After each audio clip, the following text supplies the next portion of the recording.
안녕하세요.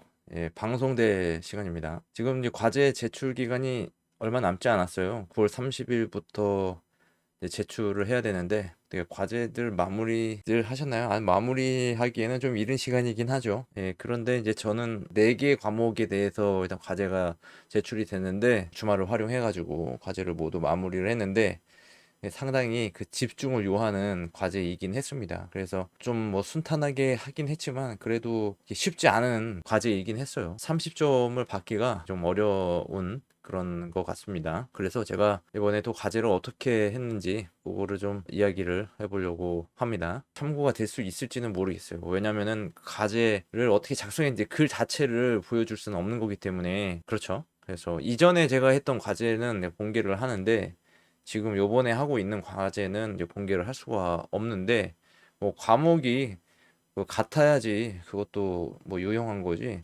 과목이 굉장히 많기 때문에 맞지 않을 수도 있습니다. 자, 과제 제출 기간 9월 30일부터 10월 11일까지인데, 이게 이제 정시 제출 기간이고, 기간이 지나면은 감점이 있죠. 그래서 감점이 되지 않게 제출 기간 안에 모두 제출을 해야 되겠습니다. 파일의 형태로만 보여드릴게요. 자, 이렇게 이제 보시면은 여기 어 요거는 이제 같은 건데, 네 과목입니다. 네 과목. 빅데이터의 이해와 활용하고, 여론조사 이해, 그리고 철학의 이해, 취미와 예술, 이렇게 이제 네 가지를 이제 모두 이제 작성을 했어요. 다 했습니다. 다 했어요. 더 이상 뭐 손대지 않을 거예요. 이거는 무슨 차이냐면, 캡처를 해가지고 그래프를 포함시켰는데 이게 분량이 정해지지 않았어요. 그래서 뭐 7페이지 정도 나왔는데, 그러니까 그래프의 크기를 알아볼 수 있을 정도로 크게 했느냐, 알아보지 못할 정도이냐, 그 차이로 이렇게 구분을 해놨는데, 뭐 큰 거로 제출을 하려고 생각하고 있습니다. 뭐 간단하게 한번 어떻게 작성했는지 한번 보죠. 요거 먼저. 자, 먼저 이거는 이제 빅데이터의 이해와 이제 활용인데, 어, 예, 뭐 내용이 보이지 않아야 될 텐데 뭐 알아서 편집할게요. 뭐 그래프를 이렇게 캡처를 했는데, 뭐 캡처하라는 말은 뭐 없었지만은 어쨌든 이거를 설명을 하기 위해서는 요게 이제 첨부가 되면은 좀 알아보기 더 쉬울 것 같아서 삽입을 했습니다. 구글 엔그램 뷰어를 이용한 것도 이제 나와 있고, 뭐 1900년대부터 하는 건데, 뭐 제가 조사한 거는 1940년 그때 이후부터 언급이 되는 그런 인물들을 대상으로 분석을 했어요. 또 이제 구글 트렌드 가지고도 이렇게 했는데, 이러한 이제 결과가 나와가지고 뭐 설명하는데 뭐 특별히 어려운 점은 없습니다. 이런 특이점이 있어가지고 뭐 설명하기가 굉장히 좋았었던 거죠. 그래서 뭐 참고 문헌까지 작성을 해가지고. 근데 여기 뒤에 지금 안 보일 거예요, 밑에가. 그리고 이제 여론조사의 이해, 여론조사의 이해도 이런 식으로 쭉 했습니다. 이렇게 여기가 화면이 커가지고 다 안 보일 거예요. 그리고 철학의 이해, 철학의 이해는 이 분량을 뭐 세 쪽으로 딱 정확하게 지정을 했기 때문에 세 쪽에다가 딱 맞췄습니다. 그래서 뭐 표지 이런 거 필요 없이 표지를 넣으라고 얘기하지도 않았어요. 그래서 그냥 여기 이제 인적 사항에 관한 거, 그런 것만 좀 넣고 나머지는 이제 쭉, 네, 작성을 했습니다. 약간 어느 정도 좀 구분을 해서 좀 알아보기 쉽게 이렇게 해놨고, 딱 3쪽을 꽉 채워가지고 했어요. 이게 줄 수도 본다고 그래가지고 35칸인가 35줄인가요? 그것도 정확하게 맞춰가지고 세 쪽을 작성을 했습니다. 취미와 예술도 있죠. 취미와 예술도 이제 분량을 정해줬는데, 이것도 이거는 이게 뭐 이 폰트 사이즈를 10포인트로 해가지고 굉장히 분량이 많아요, 은근히. 그래서 취미와 예술도 이렇게 작성을 했습니다. 그래서 총 4개 교과목을 다 완료를 했어요.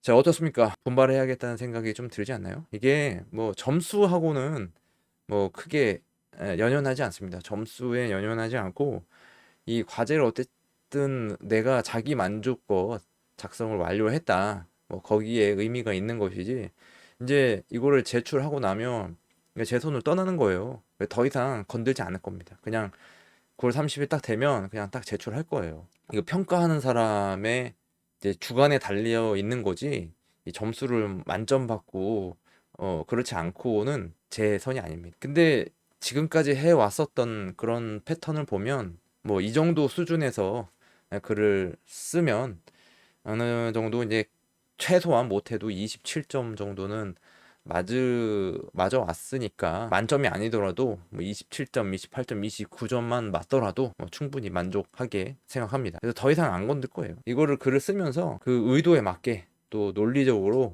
나름대로 잘 썼다고 생각을 하고 또 그동안에 과제를 많이 하면서 논리적인 글쓰기 또 어떻게 보면 이 철학의 이해 과목도 있는데 이 철학적인 사유 그러니까 뭔가 이 교과서에 나오지 않는 그런 나만의 생각을 충분히 작성을 했기 때문에 점수는 받는 데는 큰 무리는 없을 거라고 생각을 합니다. 자, 그러면은 이거를 이제 과제 작성할 때 이 생각해야 될 거, 참고해야 될 그 내용들에 대해서 좀 이야기를 해볼게요. 내가 어떤 의도로 어떻게 글을 작성했는지 그거를 좀 알려드릴게요.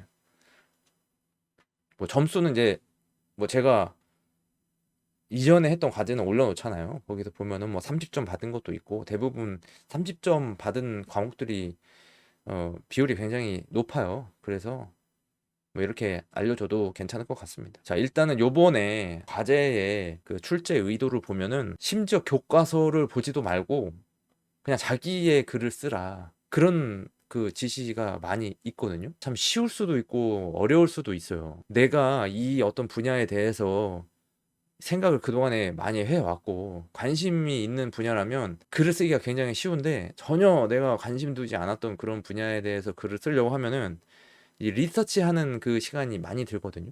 근데 저는 요번에 이제 하면서 굉장히 그동안에 관심 가졌었던 것들이 대부분이었어요. 그래서 쭉 지금까지 알고 있었던 내용들 그것들을 내 생각대로 글을 썼기 때문에 글 쓰기가 굉장히 수월했죠. 근데 그렇지 않더라면은 글 쓰기가 굉장히 어려워요. 진짜 분량 맞추는 거 이거조차도 정말 이 곤욕일 겁니다. 내가 많이 알고 있으면 오히려 분량이 넘쳐가지고 글을 막 줄여야 돼요. 예를 들면 철학의 이해 같은 경우는 그 요약하는 건데 요약을 하더라도 교재에 있는 내용을 그대로 쓰지 말라고 했어요. 그렇기 때문에 글을 내가 이제 내 마음대로 글을 쓰는데 분량이 많아지는 거예요. 왜냐면 이런 내가 생각했던 이런 내용들이 있었기 때문에 그거를 써 내려가는 와중에 분량이 막 넘어가 가지고 그거를 추려내고 더 요약하고 핵심어로만 표현을 하고 그렇게 하는 것들이 좀 있습니다. 쉬울 수도 있고 진짜 어려울 수도 있어요. 어떻게 보면은 답이 없잖아요. 이거는 과제는 정해진 답이 없기 때문에 그냥 내 마음대로 써도 되는 건데 그 내 마음대로 쓰는 것도 그냥 마음이 아니라 그 어느 정도 이 범위가 있죠. 과목에서 요구하는 가이드라인을 따라서 글을 작성을 해야 된다는 거죠. 그렇기 때문에 쉬우면서도 어렵다 이렇게 얘기할 수가 있는 겁니다. 그래도 좀 쉽다고 얘기할 수 있을 것 같아요. 그래도 왜냐하면 교과서를 그대로 옮기는 거는 정말 또 어떻게 보면은 좀 어려워요. 요즘 시대에. 왜냐면 표절하지 말라고 하니까 굉장히 문제가 많이 되고 있잖아요. 사회적으로 논문 표절이라든지 그렇기 때문에 표절하지 말라고 그러는 겁니다. 자기 글을 이제 쓰는 거 그게 이제 중요한데 그냥 이제 글을 쓸 때 그냥 내 생각대로 그냥 줄줄줄줄 글을 쓰면 돼요.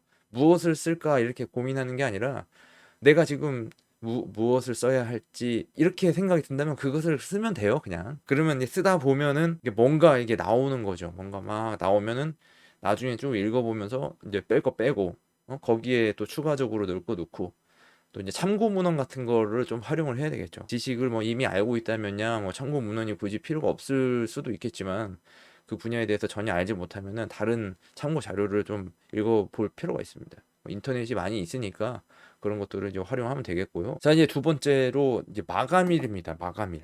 마감일이 이제 과제 제출 기한은 9월 30일부터 10월 11일까지로 되어 있어요. 그런데 이거는 이제 시스템 상의 마감일인 거고요. 과제를 하는 데 있어 가지고 나만의 마감일을 설정을 하는 겁니다. 이거는 굉장히 중요해요. 그러니까 지금 우리가 이제 자기주도 학습을 하고 있는 건데 9월 30일까지가 마감일이 아니어야 됩니다. 분명한 건. 저 같은 경우에는 요번에는 추석 연휴까지 과제물은 다 완성을 하겠다. 그래 가지고 이게 계산을 해 보니까 뭐 정확하게 계산은 되지 않아요. 왜냐면 이제 글을 쓰다 보면은 정말 얼마나 걸릴지 예상을 못 하는 건데, 그럼에도 불구하고 내가 여태까지는 해야 되겠다. 그렇게 해가지고 했는데, 이 과제를 보니까 이 난이도를 보잖아요. 그러니까 문제를 다 한번 쭉 읽어봐요.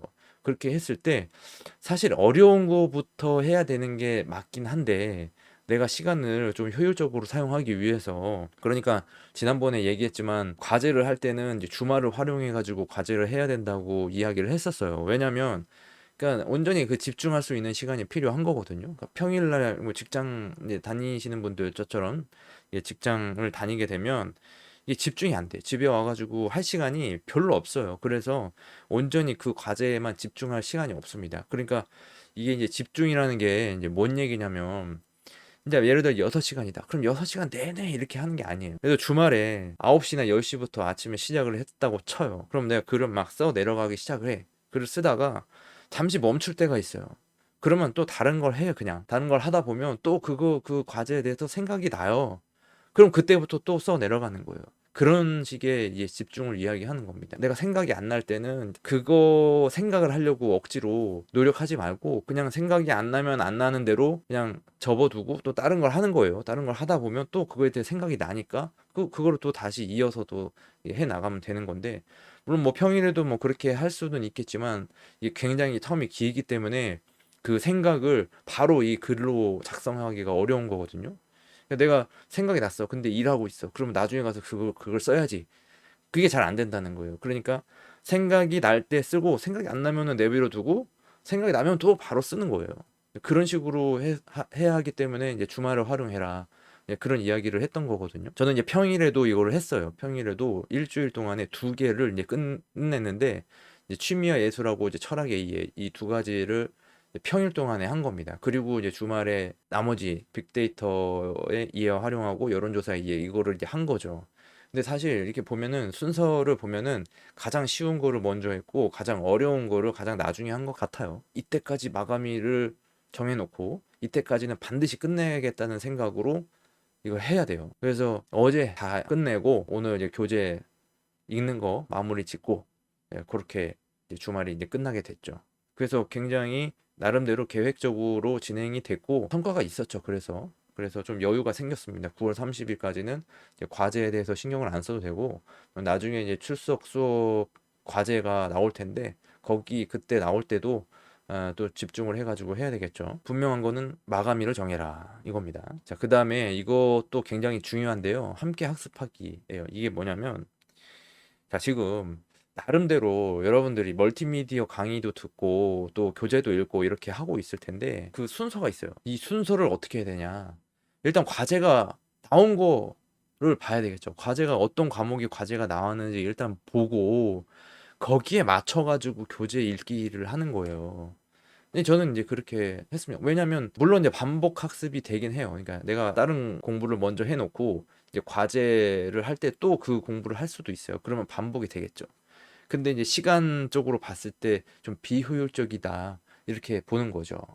그래서 이 과제의 순서에 맞게 교재 학습을 한 거예요. 어차피 교재 내용을 읽어봐야 어떤 그 과제에서 어떤 글을 써야 될지 감을 잡을 수 있기 때문에, 그래서 거기에 맞춰가지고 교재 읽기를 한 겁니다. 그리고 멀티미디어 강의도 듣고, 뭐 빅데이터의 이해 활용 같은 경우에는 이렇게 이런 이제 그래프를 그리는 게 있어요. 이거를 과제만 읽고서는 이 그래프를 어떻게 그려야 될지 전혀 감을 잡을 수가 없어요. 그래서 교수님의 강의를 들어보는 겁니다. 그러면은 교수님이 이렇게 해서 이렇게 그래프를 만들었구나. 그게 나오거든요. 그거를 이제 따라서 하는 거죠. 이거를 할 때 관련되어 있는, 연관되어 있는 그런 키워드를 설정을 하고 그래가지고 이런 거를 했어요. 저는 예를 들면 뭐 전기차, 혹은 뭐 가솔린차, 디젤차, 뭐 이거를 하려고 했었는데 이 아무래도 이게 연관성이 있는지 없는지 불분명해요. 물론 그 한 카테고리에 들어가 있는 건 맞지만 어, 교수님의 의도는 이게 아닐 수도 있다. 그래가지고 강의를 보니까 교수님이 불황, 호황 이런 걸 가지고 비교를 했더라고요. 그러면은 이제 핀트가 안 맞았던 거죠. 아, 그래서 이렇게 해야 되겠구나. 이제 그런 거를 이제 감을 잡는 거죠. 이 과제를 할 때, 과제를 하면서 교재도 공부하고 멀티미디어 강의도 공부를 하고 그 순서에 맞게 공부를 하자. 이겁니다. 이런 식으로 하면은 좀 효율적으로 공부를 할 수 있을 것 같아요. 자, 여기까지 말씀을 드리겠습니다. 수고하셨고요. 과제 마무리 빨리 하셔가지고 여유 있는 자기주도 학습을 하시기 바랍니다. 수고하셨습니다.